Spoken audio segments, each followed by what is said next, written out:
Now we're ready to solve more complicated equations. In the previous two lessons, you learned about how to solve one-step equations. First, one step when you needed to add or subtract to get the variable alone. Then the second lesson was multiplying or dividing to get the variable alone.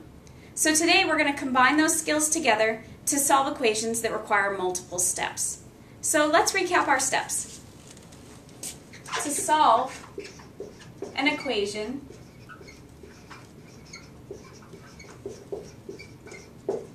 step 1, we need to simplify each side. So we look at the left-hand side of the equation and we look at the right-hand side of the equation. And we see if there's any work we can do first. And that's going to be things like distributing to get rid of parentheses, or combining like terms to make sure all your variables are together, your numbers are together. Doing this work ahead of time will make the equation easier to solve. So we'll distribute, we'll combine like terms. Try to make things a little easier. Step 2 is what we did on the very first lesson for solving equations. We're going to add or subtract anything not touching the variable.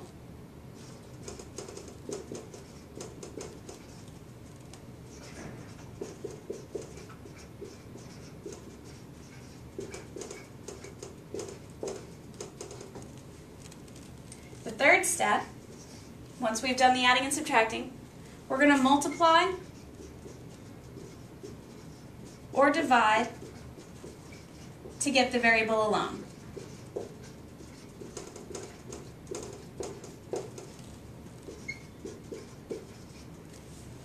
So to review, first we're going to simplify each side. We're going to look at the left, we're going to look at the right, we're going to do anything we can that'll make it a little simpler.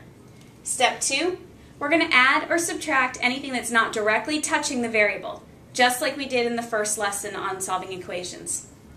Then we're going to multiply or divide in order to get the variable alone. So anything that's touching the variable, we're going to take care of that. At that point, your variable should be by itself and your work should be done. So let's try some examples.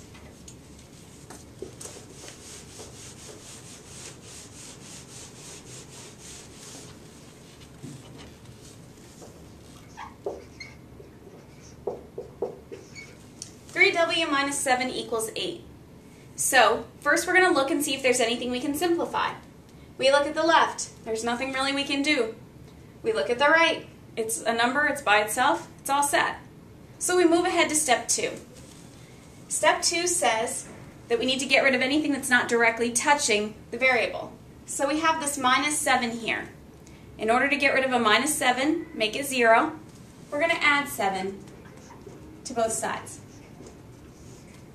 The 3w drops down, negative 7 plus 7 cancels out, 8 plus 7 is 15. Now this should look like the equations that we were doing during the second lesson. We have 3 times w, touching means timesing, equals 15. So we do the opposite. Divide 3. 3's cancel on the left-hand side. We're left with 1w equals 15 over 3 is 5. Keep in mind that if you're not sure about your work or you want to check it, you can always plug it back in and see if it works out. 3 times 5 is 15. 15 take away 7 is 8. 8 equals 8, so it checks out for us.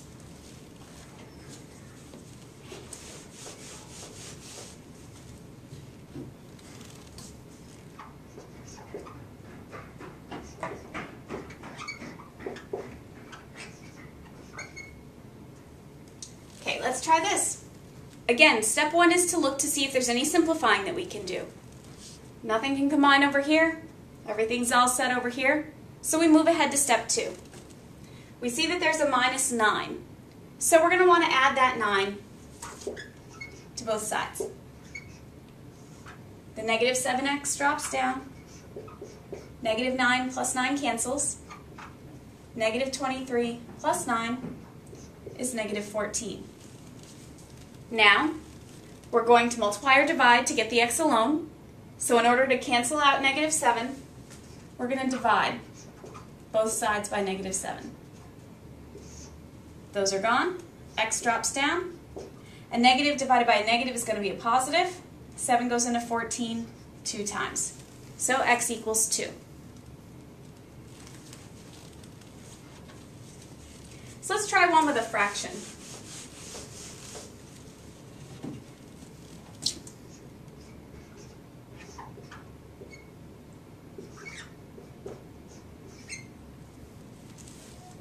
So, first step, simplify. Nothing can be done over here. Everything's all set over here. Second step, add or subtract the thing not touching the variable. So we see that negative 8. We're going to add 8 to both sides. The 1/3 f drops down. 10 and 8 is 18. Now, in order to get rid of a fraction, remember we can divide by that fraction, but that's the exact same thing as multiplying by the reciprocal. What I do to one side, I do to the other. 1/3 of 3 is 1, so it cancels. F equals 18 times 3 is 54. Let's try another fraction one.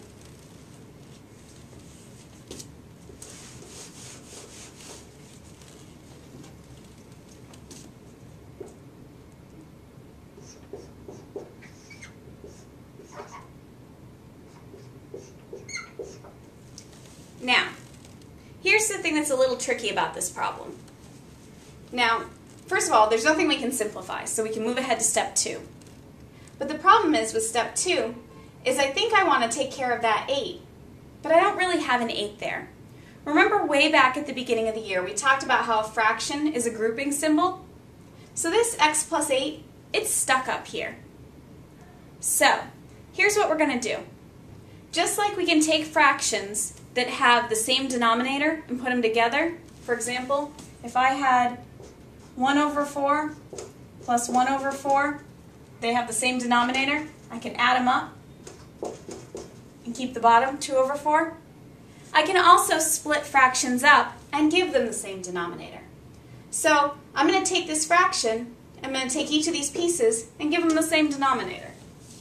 So that becomes x/2 plus 8/2 equals 14. Now 8/2 is really just 4.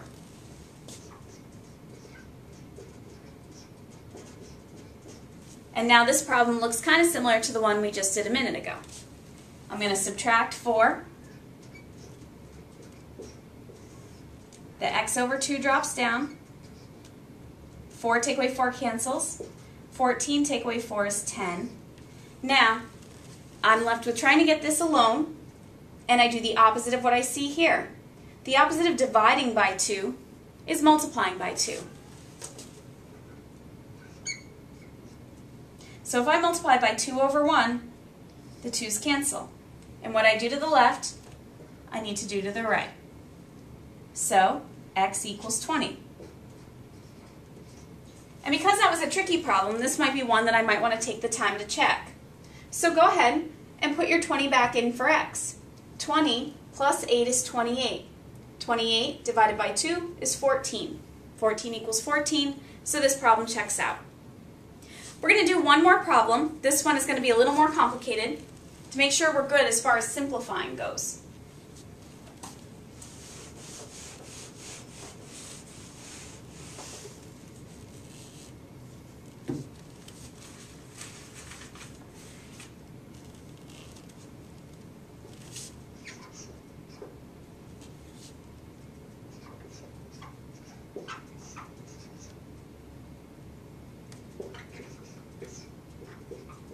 So this one looks kind of tricky for a lot of reasons. There's fractions, there's parentheses. The first step, remember, is to simplify each side of the equation, and we do that, in this case, by distributing to get rid of the parentheses. The 9 drops down. I'm distributing a -4/5. So -4/5 times u is -4/5 u. -4/5 times -3, and negative times negative makes that positive. Put that over 1. 4 times 3 is 12 over 5. And then equals 1. I'll drop that down. So now the parentheses are gone. My next step is to look at this whole thing and think, what can I do to get rid of this divide by 5 situation? Whenever you want to get rid of a fraction, the easiest way to do it is to multiply the entire equation by whatever your denominator is. So, what's going to happen if I take this whole equation and I multiply it by 5?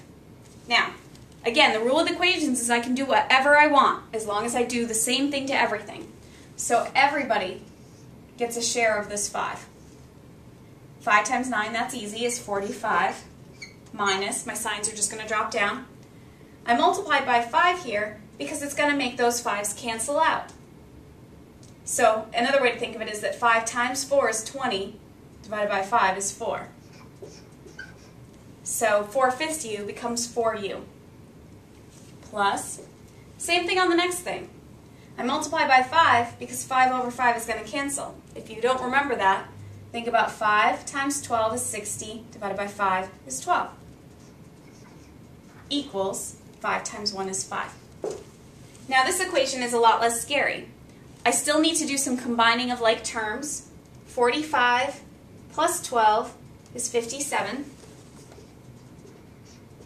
Minus 4u drops down, equals 5. And from here, this is a problem like the early ones we were doing as far as examples go. I'm going to subtract 57.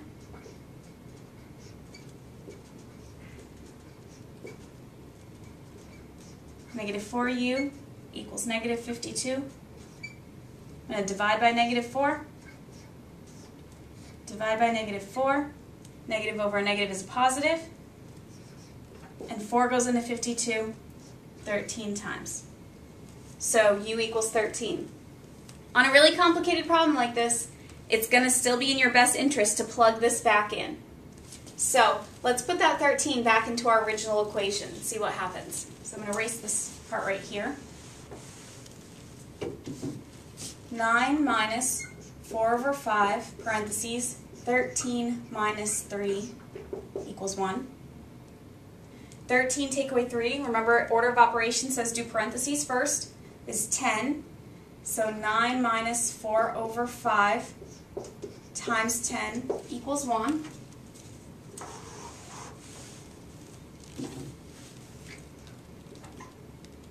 Four times 10 is 40, over 5 is 8, 9 minus 8, 9 minus 8 is 1. So it does check out. So you've seen some easier problems, you've seen some harder problems, and you're ready to try some problems solving multiple step equations.